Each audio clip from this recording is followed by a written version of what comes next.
Hello and welcome to the El Monitor podcast, Reading the Middle East with Gilles Kepel, where each month we take a deep dive with authors and thought leaders who are shaping the way we think about this complex and dynamic region.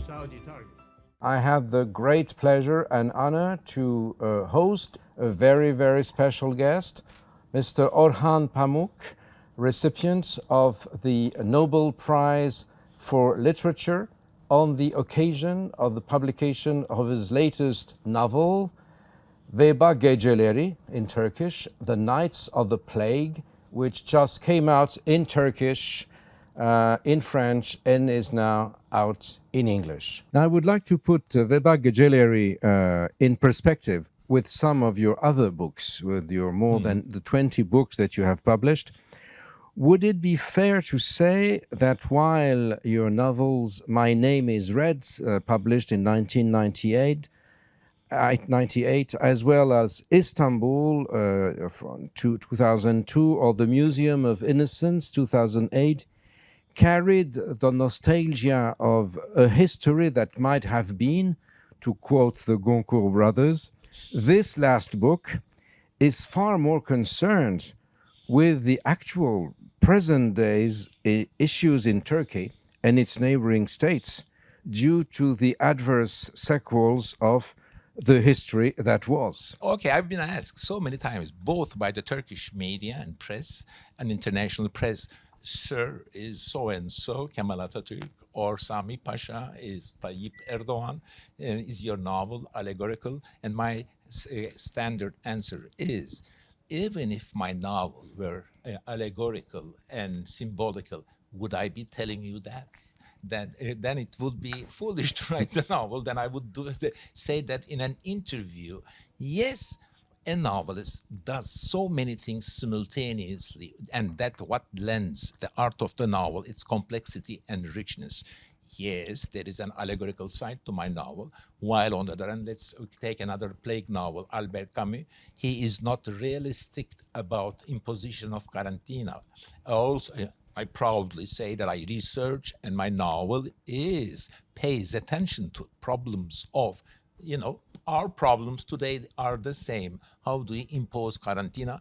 People demand simultaneously two things. This is what I've learned writing this novel 5 years, reading about plague and pandemics.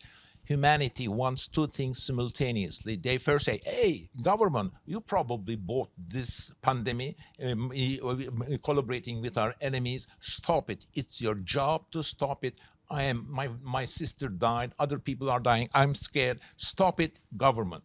Then the same people say, hey, government, don't touch my business. Don't touch my liberties. Don't touch what I do. And again, they say, stop it. Okay? So it's impossible to find one single source of evil in all this complex thing. Writing a novel, I'm not that kind of a historical novelist that's pointing out the victims, the good people, bad people. In fact, I believe in Tolstoy, who says, if a character is too bad, make him a bit good. If a character is too good, make him a bit bad. I want to perhaps draw a huge panoramic picture of decline of Ottoman Empire. Perhaps one part of my mind was saying to my readers that, yes, there is Ottomanism in Turkey, Erdogan and his party putting on Ottoman Empire and its details and culture on a pedestal. Yes, I too like Ottoman Empire, but don't forget, empires decline. Empires produce people like Sami Pasha, who's whipping everyone, putting everyone in prison. So that's, in a way, my novel is both about the psychology of any pandemic, how one feels alone, how as if the old myths, the God is not there, everyone is dying pointlessly, and also the details of daily life followed by daily objects. The be also, as in all of my novels, paying attention to beauties of life too. That's why I choose an Eastern Mediterranean island, because I like Greek islands, Turkish Mediterranean islands. I've been there. I like small islands. There is also heartfelt, personal color in the book. could you let us know how and why you managed to navigate the gap between your intimacy and the big picture in your fictional work? I believe that the art of the novel works best if the writer, he or she, writes in such a manner that the reader thinks it's not autobiographical, it's objective, he's writing from outside, or sometimes the reader thinks that he's only talking about himself. In fact, when the writer talks about himself, the best way the reader thinks he's talking about others, and when he talks about others, everyone thinks that if he writes well, he is writing autobiographically. This is about the way of telling. Then there is also the mood. I also believe that that there are writers like Kafka, for example. For them, literature is self-expression. I also want to write like Kafka, forgetting anything social details, just an allegory, very humane, heartfelt self-expression. Then I also want to write like Tolstoy, a huge panoramic picture, every single detail accurately done and very representative.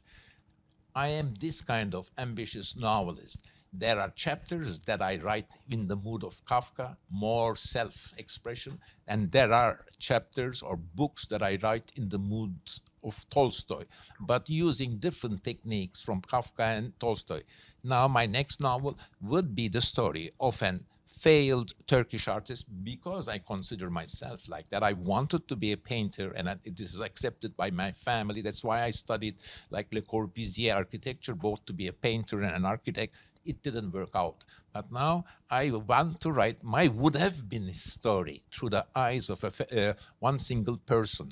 But I should say, I know that you're not worried. Don't worry. It will be, in the end, Tolstoyan. If you have not done so already, please sign up for Reading the Middle East and El Monitor's other podcasts on the Middle East with Andrew Parasiditi and Amerin Zaman, and on Israel with Ben Caspit on your favorite podcast platform.